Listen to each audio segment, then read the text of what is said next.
네, 오늘 15장 종교전쟁의 시대 오늘 교회사 클래스 시작하도록 하겠습니다. 제4부로 들어갑니다. 근현대교회 이야기로 이제 들어갔어요. 지난주까지 내용들 통해서 가톨릭의 종교개혁을 끝으로 해서 이제 중세교회 이야기들을 마무리를 하고, 그 다음에 종교개혁 이야기까지 마무리를 하고, 그 다음에 이제 종교개혁을 지나서 근현대교회 이야기로 이제 들어갑니다. 그 중간이라고 하면 좀 그렇지만, 그 종교개혁 이야기가 끝나면서 근대교회로 이렇게 들어가는 그 시점에 있었던 아주 중요한 사건들입니다. 그게 이제 오늘 우리가 함께 보게 될 종교전쟁이에요. 16세기에 종교개혁이 있었죠. 16세기의 종교개혁은 유럽의 참된 신앙을 회복시키고 그다음에 교회의 새로운 열정들을 불어넣어 주었습니다. 그러나 이 종교적 열정이 있던 자리에 시간이 흐르면서 광신이 이제 대체를 합니다. 종교적 광신, 열광주의가 이제 거기에 들어가는 거죠. 개혁교회들이 이제 생기면서 개혁교회가 일사불란하게 하나로 딱 움직인 게 아니잖아요. 루터파가 있고, 슈빙글리파가 있고, 칼뱅주의파, 칼뱅파죠. 그리고 우리가 본 바처럼 제세례파, 이렇게 급진주의자들이 또 있고요. 그리고 여전히 가톨릭이 자신들의 신앙이 신조다라고 하는 가톨릭주의자들이 있습니다. 그러니까 저마다 신앙 고백을 다 해요. 자신들이 정통이라고 주장하고 있고. 그래서 이 16세기가 지나고 나서 그 17세기를 정통주의 시대다 이렇게 부릅니다. 혹은 이제 신앙 고백의 시대 이렇게 부르거든요. 그래서 이 글 귀만 보면 참 좋죠. 정통주의 시대, 신앙 고백의 시대. 이제 이렇게 신앙 고백을 하는 시대가 되었다라고 볼 수 있는데 이게 좋은 말인데 좀 들여다보면은 자신들만이 이제 정통이라고 주장을 하기 시작하면서 다른 곳에는 구원이 없다. 이렇게 얘기를 합니다. 그러니까 다른 종교나 다른 종교뿐만 아니라 다른 종파를 이렇게 부정하는 거죠. 부정하면서 자신의 정통성을 외에는 다른 것들을 부정해요. 여기에 이제 전쟁 불사라고 하는 각오까지 들어갑니다. 그게 이제 들어가기 시작하면서 그 주장은 이제 문제를 심각하게 만들죠. 왜냐하면 나의 정통성, 다른 곳에는 구원이 없다라는 그냥 부정만이 아니라 부정하고 구원이 없기 때문에 그들은 없어야 된다. 이렇게 보기 시작하면 이게 이제 큰 문제가 되죠. 오늘 이 부분을 좀 보려고 합니다. 그래서 종교 전쟁이라는 단락인데요. 신앙 고백의 시대였지만 결과적으로는 전쟁의 시대였다. 이렇게 보여집니다. 17세기 내내 이런 전쟁의 시대였습니다. 종교 그리고 전쟁 이 둘은 사실은 그렇게 어울리는 단어가 아니에요. 어울려서는 안 되는 단어인데 역사 가운데서는 항상 종교와 전쟁은 같이 나왔습니다. 그렇죠? 이번에 우리 교회사 클래스에서도 쭉 보시면 이 종교에 대한 부분들이 나오면 교회사의 많은 부분들이 이 전쟁과 연결이 돼 있잖아요. 여기도 지금 종교 전쟁이 나옵니다. 유럽의 17세기에 대표적인 종교 전쟁 세 가지가 있습니다. 오늘 이 세 가지를 우리가 이제 같이 보려고 해요. 프랑스와 잉글랜드, 독일. 이제 가톨릭과 프로테스탄트 간의 전쟁, 프로테스탄트 안에서의 전쟁 이렇게 볼 수 있는데 하나하나 한번 보면서 이 종교 전쟁의 내용들을 보고 그 가운데서 우리가 살펴봐야 되는 부분들을 좀 더 들여다보십시다. 먼저는 프랑스부터 봅시다. 시기적으로 제일 먼저 가장 앞섰습니다. 가장 먼저 일어났고요. 프랑스의 그 프로테스탄트들을 위그노라고 합니다. 여러분 위그노 들어보셨어요? 들어보신 분도 있고 얼핏 들어보셨는데 이게 이제 뭔지 잘 모르고 지나가신 분들이 많은데 프랑스의 프로테스탄트를 위그노라고 부릅니다. 독일어에서 나왔는데 동맹자라고 하는 독일어에서 이제 나왔다. 이 위그노라는 단어가 거기서 나왔다는 설이 주를 이룹니다. 다른 또 어원이 있다라고 보기도 하는데 대부분 동맹자라고 하는 독일어에서 나온 것 같다. 이렇게 얘기를 합니다. 하여튼 뭐 그거는 별로 우리 중요하지 않고 이 위그노가 프랑스의 개신교, 프로테스탄트 이렇게 보시면 돼요. 이 프랑스 전쟁, 위그노 전쟁에 대해서 교회사 클래스 책에서 설명을 길게 했어요. 그리고 여러 인물들이 쭉 나오고 있는데, 칙령도 소개되고 있는데, 제가 이제 오늘 간단하게 정리해서 좀 말씀을 드리자면, 당시 프랑스는 가톨릭이 대세였습니다. 전통적으로 가톨릭 왕조예요. 왕조 자체가. 프랑스 국왕, 그런데 이제 특징이 있습니다. 이 조금 굉장히 독립적이에요. 로마 가톨릭의 영향보다는 자체적으로 이렇게 가톨릭 국가로서의 면모를 갖추고 있었습니다. 그래서 로마 가톨릭과도 연결이 돼 있지만 전통적으로 가톨릭 왕조로서 그냥 쭉 가면서 독자적으로 이제 많이 움직이는 그런 추세였었는데, 어쨌든 가톨릭이 대세였던 나라죠. 왕조나 귀족이 가톨릭의 다수입니다. 그리고 소수의 위그노가 있었어요. 그런데 이제 프로테스탄트 자체의 성격이 어때요? 저항이 굉장히 크잖아요. 저항이 크기 때문에 이들을 이제 가톨릭에서 간과할 수가 없는 거죠. 게다가 이제 위그노가 이 서민들만 있는 것이 아니라 귀족층에서 이제 위그노들이 있으면 결국 이 귀족층에 있다라고 하는 것은 정적이 된단 말이에요. 왕족이라든가 다른 가톨릭 귀족으로 봤을 때는 이 위그노 귀족들이 정적이죠, 정적. 정치적인 대적할 수 있는 세력들이고 위협을 느낄 수 있을 만한 세력이니까 자꾸 이제 누르려고 하죠. 누르고 이렇게 이제 배척하려고 하는 그런 분위기였습니다. 그래서 위그노들이 프랑스에서 많이 박해를 받습니다.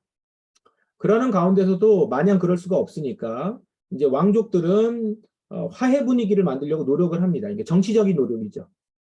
가톨릭과 위그노가 같이 이렇게 상생할 수 있는, 이제 한마디로 말하면 이제 위그노들이 예배를 드리는 것을 자유를 주고 그래서 이제 같이 살아갈 수 있도록 하려고 하는 노력들을 합니다. 대표적으로 노력한 사람이 이제 카트린입니다. 카트린 드 메디시스.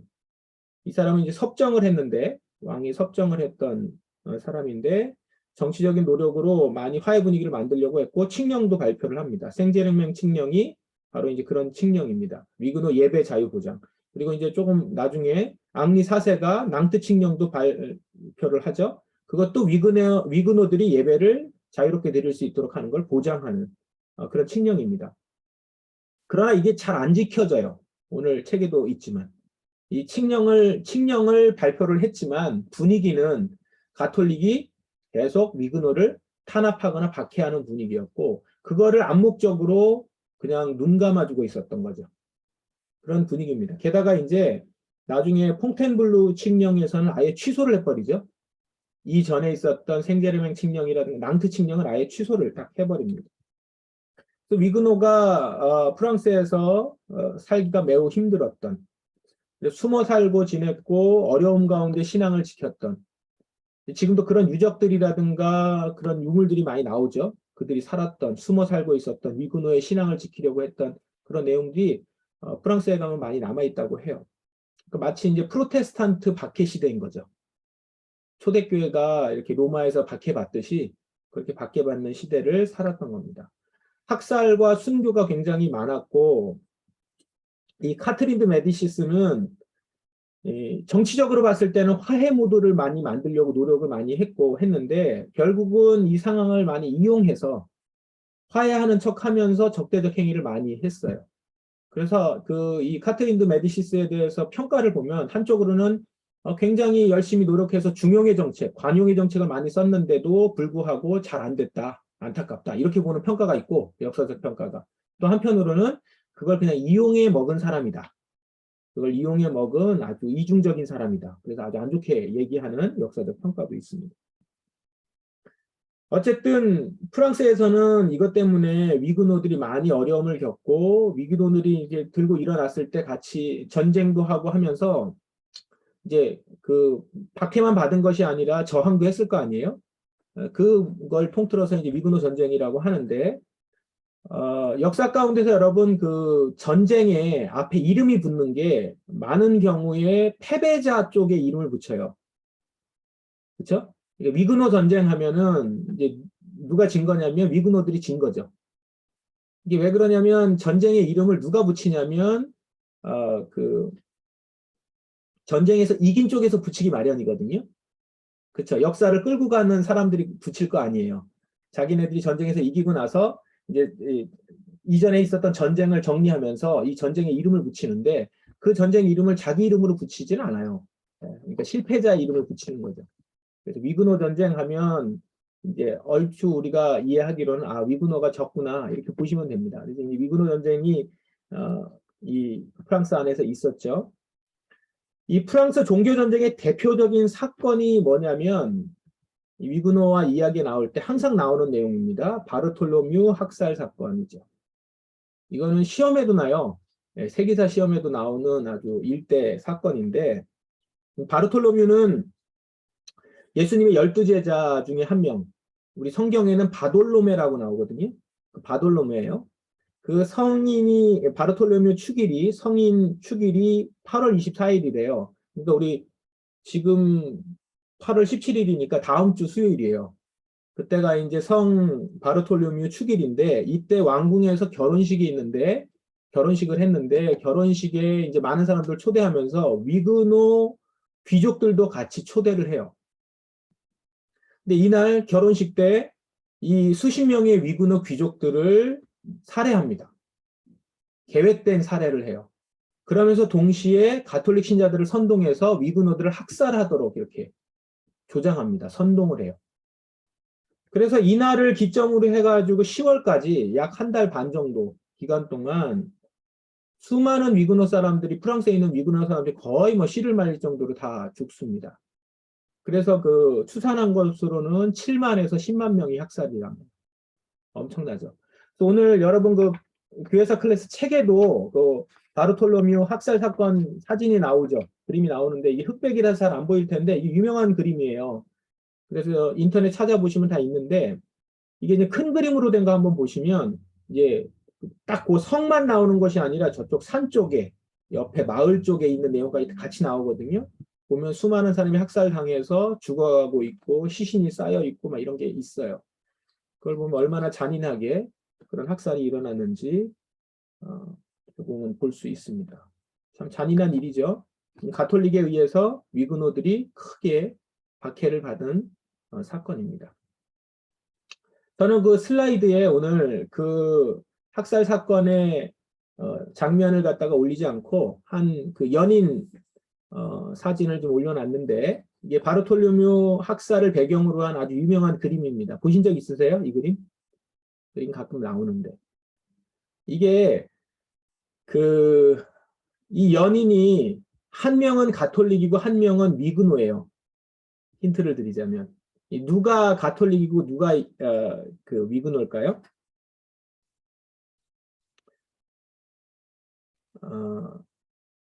이 여인이 가톨릭입니다.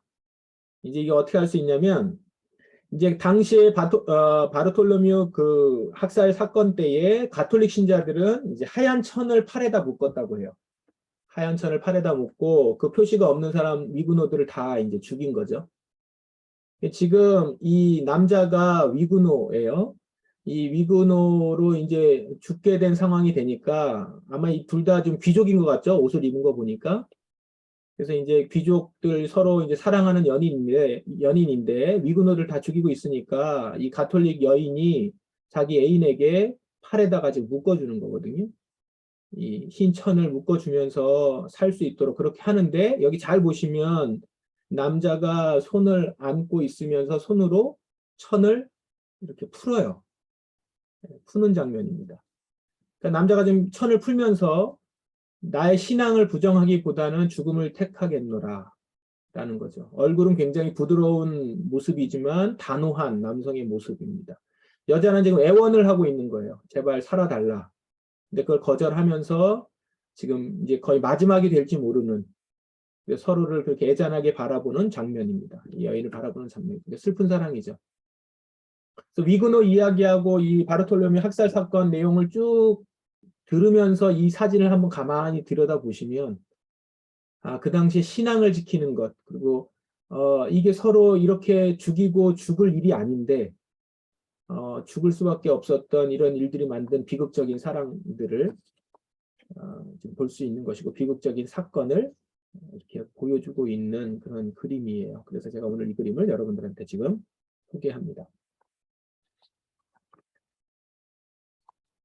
다음은 우리 잉글랜드 경우를 한번 보십시다. 잉글랜드는 프랑스하고는 좀 다르게 잉글랜드는 국교회가 이제 만들어졌잖아요.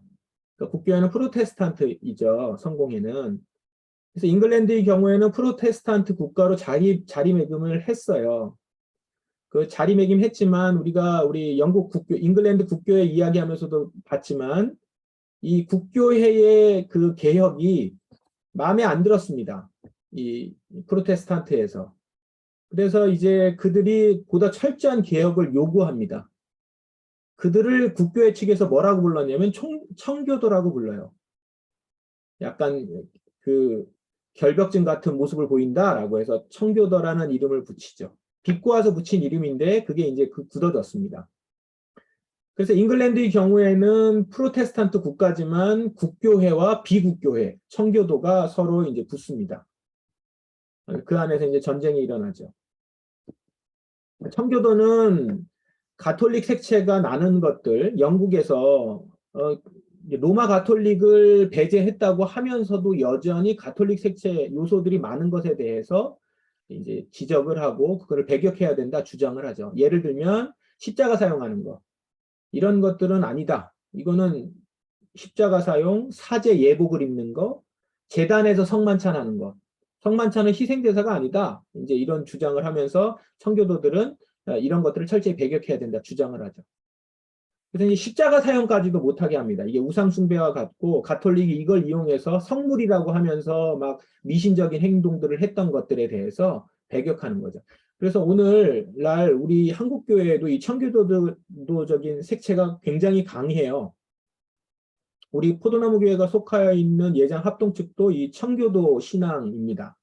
그 전통을 가지고 있어요. 그래서 그 여러분들 뭐 우리는 예배당이 딱 정확하게 있질 않으니까 그런데 한 곳에 그 예배당이 이렇게 세워진 교회들 중에서 우리 교단은요 십자가가 없어요.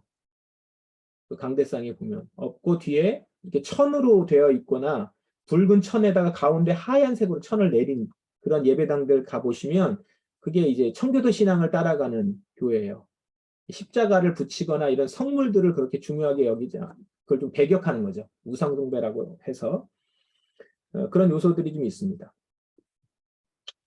그런데 이제 가장 크게 중요하게 반대했었던 게 뭐냐면 그 당시 이제 감독제도를 반대를 합니다. 이제 그 교회 안에 정치 제도인데 그 감독제도를 반대하고 민주적인 제도로 장로제도를 추진을 하죠. 장로제도를 가져야 된다라고 해서 청교도들은 그것을 계속 주장을 합니다. 그리고 또 하나는 주일은 온종일 성수를 해야 된다. 지켜야 된다. 예배 드리는 것과 구제하는 것 외에는 다른 것을 주일에서는 안 된다라는 것들을 이제 주장을 합니다. 근데 이제 이때 그 영국이 잉글랜드가 이제 제임스 1세로 왕이 되었을 때요. 이 제임스 1세는 여러분들 잉글랜드 국교회 할 때 같이 얘기를 나눴는데 킹 제임스 버전을 편찬했었던 황제입니다.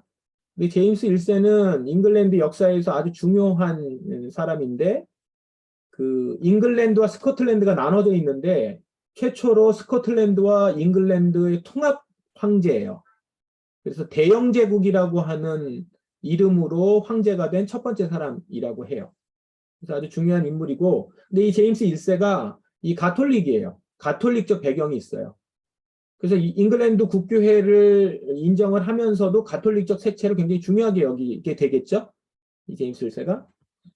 그래서 이 청교도들을 많이 박해를 하고 청교도들의 주장을 반대를 하는 거죠. 감독제도를 옹호하고. 이러다 보니까 그 시기에 청교도들이 많이 이렇게 피난을 갔죠. 해외로 다른 나라로 가거나 유럽의 다른 나라로 이 프로테스탄트 나라로 가거나 아니면 거기에는 이제 메이플라워를 타고 신대륙으로 건너간 사람이 이때 나온 겁니다. 이때 메이플라워를 타고 신대륙으로 건너가서 청교도적인 나라를 세우겠다. 그게 이제 지금의 미국의 시작이죠. 그래서 미국이 청교도적인 그 분위기가 굉장히 강해요. 지금도 그렇고. 그리고 그 미국에서부터 영향을 받은 우리나라가 그 영향을 받은 거죠. 이제 그렇게 이어지는지 아시겠죠? 영국에서부터 미국, 미국에서부터 이제 한국 조선으로 넘어오는 그런 청교도적인 신앙 배경이 여기에 있는 겁니다. 그 다음에 이제 찰스 1세 때는 이게 더 첨예하게 이제 대립을 하는데, 당시에 왕도 있었지만 의회가 이제 이렇게 조직이 되어 있었는데, 그 의회의 다수가 청교도들이었어요. 그러니까 이제 왕정제도를 좀 반대하는 많은 정치인들이 이 의회로 많이 이렇게 들어간 거죠. 그래서 거기에 청교도들이 다수로 있어서 크게 대립을 합니다. 그러니까 지금 왕하고 지금 의회가 이렇게 대립을 하는 거예요. 그 가운데서 또 내전이 일어나요. 첨예하게. 그러니까 이 종교적으로 이렇게 부딪히니까 이 굉장히 첨예하게 대립이 이제 일어나는 거죠. 그러니까 이 와중에 우리가 지난번에도 봤지만 이 와중에 의회는 따로 이제 회의를 합니다. 그게 웨스트민스터 회의인데, 그 웨스트민스터 회의를 통해서 이 청교도 신앙의 교리나 신조들을 확립을 하죠. 웨스트민스터 신앙 고백서라든가 대요리 문답, 소요리 문답, 그리고 공동 예배서 이런 것들을 이제 다 정리를 해서 청교도 교리를 그 시간에 확립을 하고, 그렇게 이제 의회하고 왕정파하고 서로 이렇게 내전을 하는 가운데서 둘 다 이제 군대를 일으켜서 전쟁을 한 거예요. 그게 청교도 전쟁이거든요. 이 내전 중에 두각을 나타낸 인물이 올리버 크롬웰입니다. 이 올리버 크롬웰은 의회 쪽에 속해 있는 그런 군인이죠. 군인이고 이제 왕정 쪽을 많이 이렇게 이겼던, 그래서 의회파 쪽이 훨씬 힘을 갖게 하는 데 있어서 큰 공을 세운 그런 군인이에요. 올리버 크롬웰이. 이 내전 중에 두각을 나타냈고 실권을 장악을 합니다. 그래서 왕위를 폐위를 시키고 찰스 1세를 참수형을 시켜요. 그 왕정을 아예 없앱니다. 이 일을 해요, 올리버 크롬웰이. 그럼 이제 이렇게 딱 여기까지만 봤을 때는 의회가 이겼구나, 이제 청교도가 잡았겠구나라고 하는데, 일단 이 올리버 크롬웰이 청교도라고 하기 약간 애매해요. 개신교이긴 한데. 그러니까 그냥 군인이에요, 군인. 군인으로 실권을 장악한 거죠. 군사 정권이 됩니다. 그래서 의회도 해산을 시켜요. 의회도 해산을 시키고 자기 중심으로 해서 의회를 다시 꾸려요. 자기가 호국경이라고 딱 자리에 잡아서, 호국경의 자리에서, 지금 책에는 호민관이라고 나왔는데 호민관이라고 하기에는 그 용어가 너무 섞여요. 로마에 있는 호민관하고는 다르거든요. 호국경. 그래서 왕을 보좌하고 그래서 이렇게 다스리는 그 위치인데, 그 위치로 자기가 스스로 세워져서 그런 다음에 이제 통치를 하죠. 근데 이게 무슨 통치냐면, 그러니까 군사 통치예요.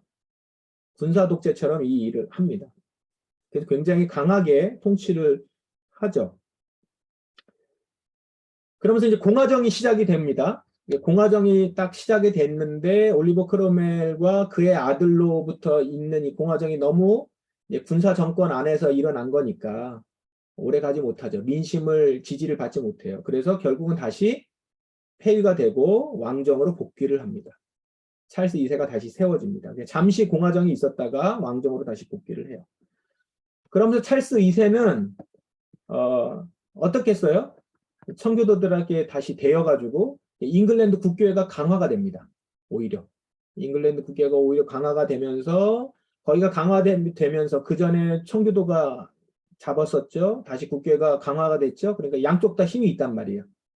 더 이상은 이제 싸움보다는 아예 이렇게 딱 자기네들의 자리를 잡게 되는, 그래서 책에도 나와 있지만 국교도와 비국교도가 완전히 결별하는 수순으로 이렇게 잉글랜드가 갑니다. 그도 그럴 것이, 의회에서는 웨스트민스터 회의를 통해서 청교도 신앙과 신조를 아예 정립을 다 하죠. 그리고 영국 국교도는 국교도대로 계속 가고 있으니까, 둘은 프로테스탄트라고 하는 큰 테두리 안에 있었지만 전혀 조금은 다른 신앙 색깔을 가지고 이렇게 결별하여서 존재하게 되는 것입니다. 이후에 이 교회사적으로와는 좀 별개로 영국에서는 큰 이제 변화들이 있죠. 왕위 계승과 정책을 추진하는 가운데서 의회가 굉장히 강화됩니다. 어쨌든 왕위보다는 의회가 강화가 되고, 그 가운데서 이제 그 왕정 쪽보다는 의회 쪽에 힘을 실은 왕들이 새로 세워지면서 명예혁명이 일어나죠.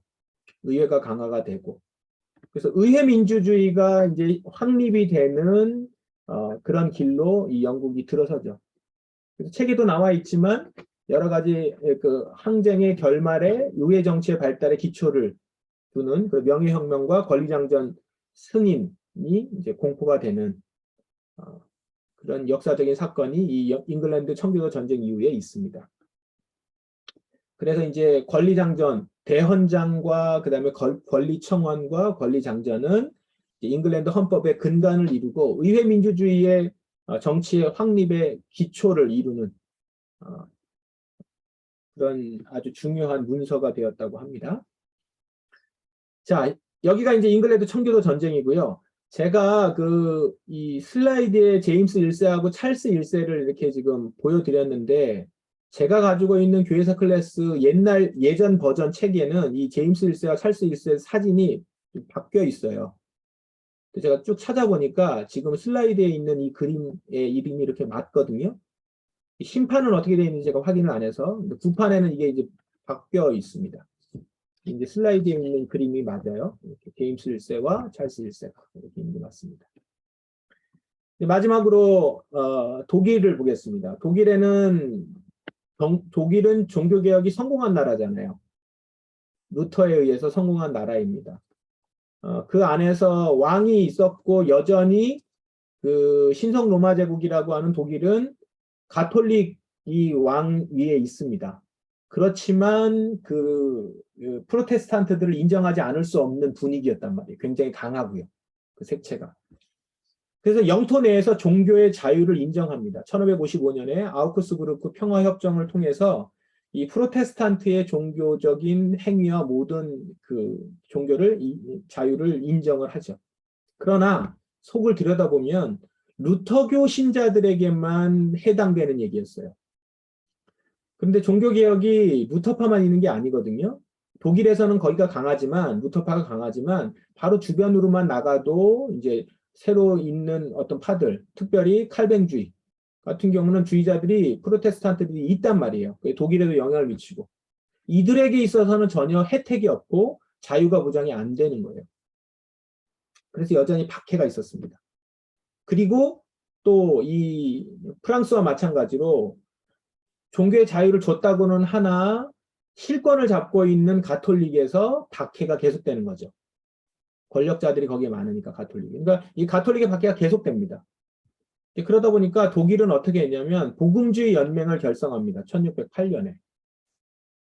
복음주의 연맹을 결성하는데 이거에 대비해서 가톨릭이 자기네들도 동맹을 결성을 해요. 그래서 가톨릭 동맹과 복음주의 연맹이 결성을 했고 그렇게 이제 만들어지고 난 다음에 약 10년 후에 충돌이 생깁니다. 그게 바로 30년 전쟁의 시작입니다.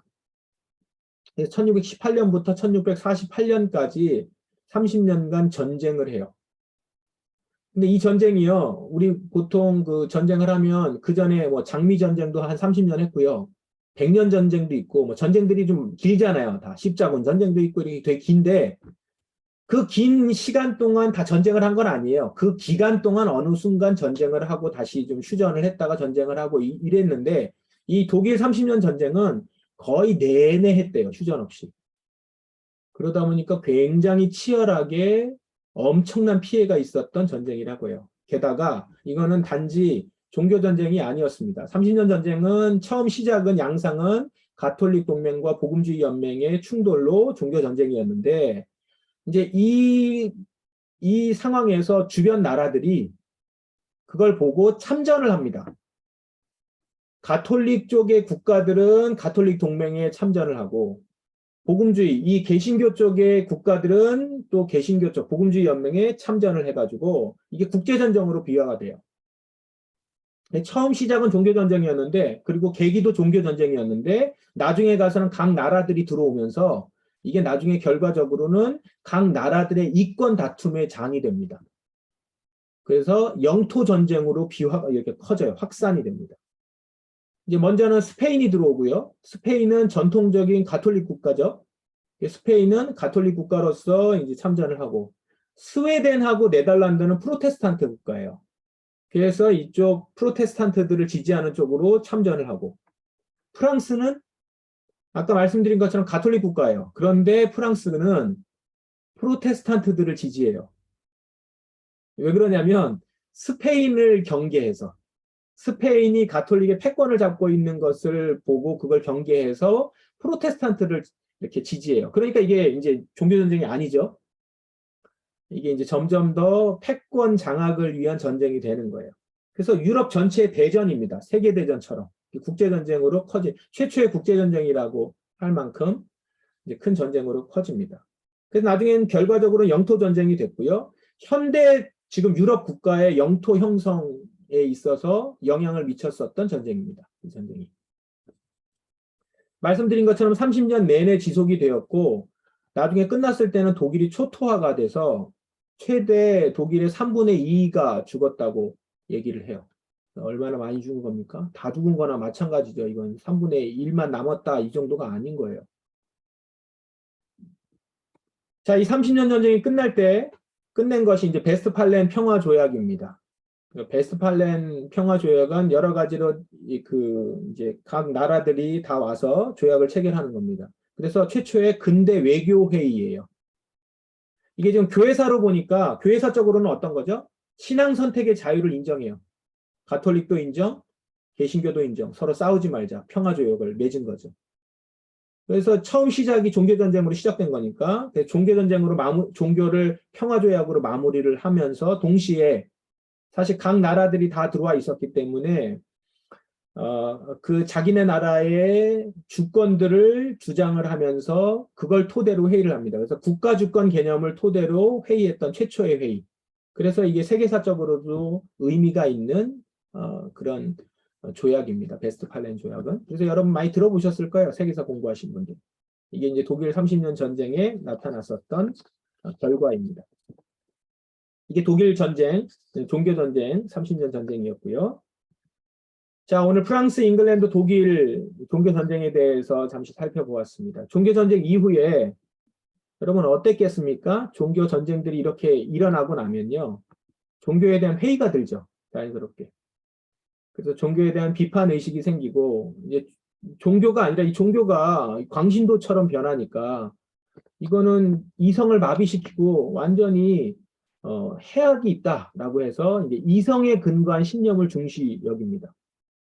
그렇다고 신앙을 버리진 않아요. 뭐 하나님을 부정하진 않아요. 하나님이 있어요. 하나님이 있는데 인정하지만 지금 우리 세계와는 별도의 존재다. 이렇게 보는 거죠. 그게 이제 바로 이신론적인 신념입니다. 이신론이 바로 그런 거거든요. 하나님을 인정하지만 이 세계는 별도로 돌아가고 있고 세상 법칙이 따로 있다라는 거죠. 신이 하나님이 인격적인 존재가 아니다. 이렇게 보는 거예요. 철학입니다. 이신론 철학. 그거에 근거한 신념들이 쭉 나타나기 시작하고 신학적으로도 신학계에서도 보시면 이후에 이제 뭐가 있냐면 우리가 소위 여러분들이 들어보셨을 단어로는 자유주의 신학이라고 들어보셨어요? 그 자유주의 신학이 이후에 생깁니다. 이후에. 그러니까 완전히 정통적인 어떤 신학을 이제 거기에 신물을 느끼고 회의를 느끼고 그래서 새로운 신학적인 방향과 흐름들이 이때 나타나죠. 또 하나 이렇게 종교전쟁이 막 일어나고 나면 이 모든 것들이 너무 싫은 거예요. 뭐 교리가 뭐라고 이거 갖고 이렇게 싸우냐. 그래서 나는 광야로 나갈란다. 나는 산으로 갈란다. 이러면서 신비주의적인 분위기가 그 가운데 이제 나타나죠. 항상. 보면 이런 전쟁들이 많이 일어나고 종교전쟁이 특히 일어나고 다툼이 있으면 수도운동이 일어난다거나 신비주의자들이 많이 생긴다거나 이러거든요. 신비주의자들이 많이 생겼고요. 그 다음에 그거와는 조금 다르게 참된 신앙이 뭐냐. 참된 신앙의 핵심이 뭐냐. 이런 것들을 진지하게 성찰하는 사람들이 또 이제 나오죠. 한쪽 분위기는. 이건 신비주의하고는 조금 다릅니다. 그리고 이제 국가적으로는 이제 세속 국가가 출현합니다. 국가 정책과 신앙을 별개로 하자. 이 종교전쟁이 왜 일어나요? 가톨릭의 신앙에 따라서 정책들이 만들어지니까 프로테스탄트들을 누르는 거잖아요. 그렇게 되는 것이고 프로테스탄트가 잡으면 또 다른 가톨릭을 누르고 이렇게 되니까 국가 정책하고 신앙이 국가 정책을 만드는데 신앙이 자꾸 움직이니까 이걸 별개로 하자. 그래서 세속 국가가 나옵니다. 인간 이성에 의한 법과 질서에 의한 이런 세속 국가가 이제 출현하기 시작합니다. 이 불과 얼마 안 돼요. 그러니까 그 전까지의 국가는 다 하나 그 종교적인 영향 가운데서 국가들이 다 이루어졌고 불과 이 지금 시기로 보시면 300년이 안 되죠. 그 기간 이제 세속국가가 출현한 겁니다. 지금 우리가 이 종교전쟁 이후의 분위기, 이신론적 신념이라든가 신비주의, 진지한 성찰, 세속국가 출현, 이 부분이 이제 다음 주부터 보게 될 내용이에요. 자연스럽게 이어지겠죠? 그러면서 근현대 교회의 분위기들을 이제 볼 수 있는 겁니다. 근현대사로 들어가면서 제일 먼저 보게 된 이 종교전쟁 이후의 일들을 이제 우리가 또 계속 보게 될 것입니다. 예, 오늘 여기까지 종교전쟁 이야기 우리 함께 좀 보셨습니다.